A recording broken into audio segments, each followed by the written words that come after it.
In this example, we are seeing really, of course, speed is a rate. We're seeing an example where this rate has been converted into a very convenient formula that we learn. So we don't learn formulas for every possible rate, but because speed is such a common thing, we do know a formula for calculating speed. So we know speed as a rate is kilometres per hour. We've been talking about that as a rate, and that's how we would write it, as a rate. So we could say that speed is equal to kilometres over hours. This per mathematically means divided by, over.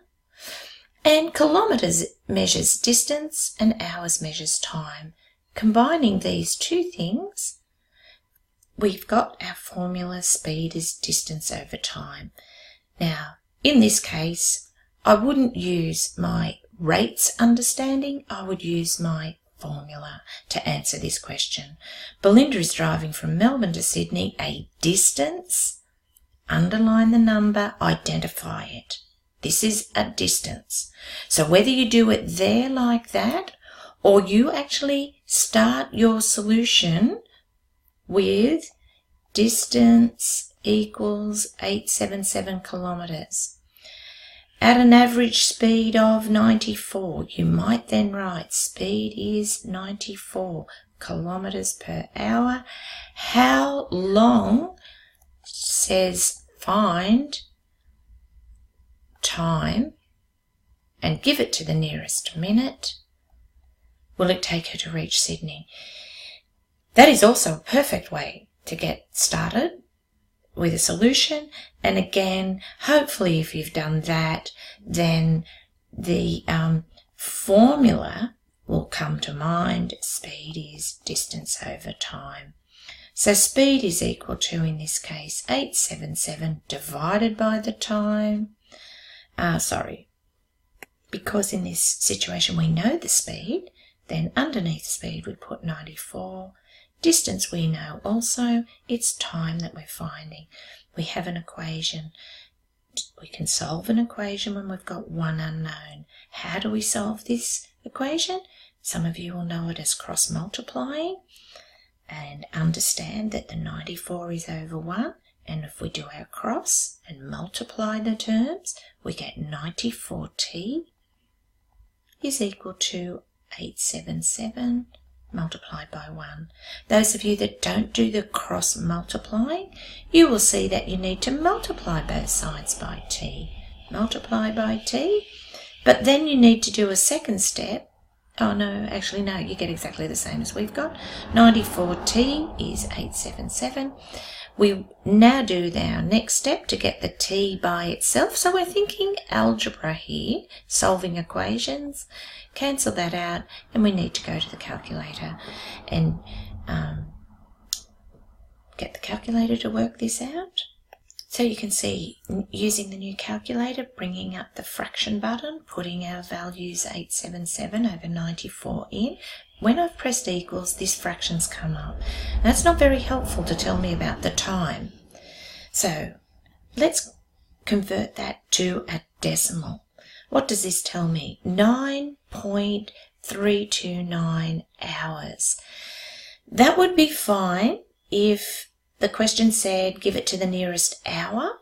I would cut off all of the decimal and just call that, because I'm cutting off a 3, I would call that 9 hours.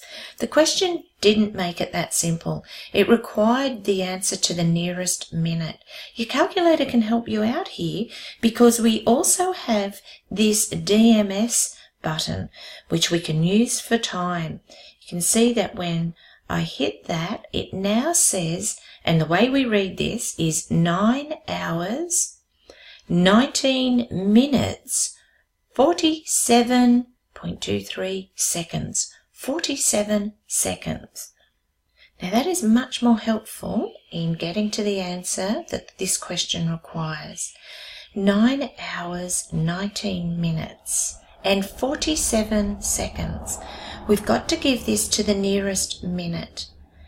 Some people might look at that and think, well, 47's less than half of 100, but that is a mistake.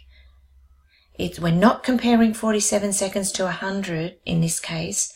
We're comparing it to 60. This is 47 out of 60. Now 47 is more than half of 60, and any time you're rounding and you're cutting off something that's more than a half, you must round this up. So this goes to 9 hours 20 minutes to the nearest minute. So again, there's lots of things there in that example that you could be saying, well, as a result of doing this, I've learned that I have to recall this formula, solve an equation, use my calculator correctly. These are some keys to be aware of on the calculator. This is how you convert or round seconds to minutes. You have to divide by 60, or think about that as part of 60. Lots of things I feel that you could actually be identifying here as things you are learning from this example. Every question you do, you should be able to identify something you're learning. Even if you already knew it, you say, well, I'm just reinforcing this concept. I know it, but I'm reinforcing it. And obviously, the more you do, the better you get at maths, the more confident you become, the quicker you're able to recall things like formulas, converting. But we've got to be mindful of that is what we're doing in every question. We're recalling formulas, we're rounding, and that's the way you actually learn and become more successful in exams, and not get into the exam and go, oh, I've forgotten everything. No, we won't forget everything if when we've done every question, we've thought about exactly what we're meant to be learning here and reinforcing what we're learning so that we can recall it, even under the pressure of an exam. I think you're right now to do exercise 205. Oh, just one thing before I finish the video.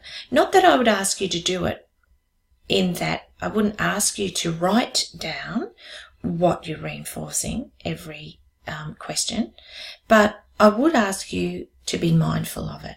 Think about it. I'll finish the video now.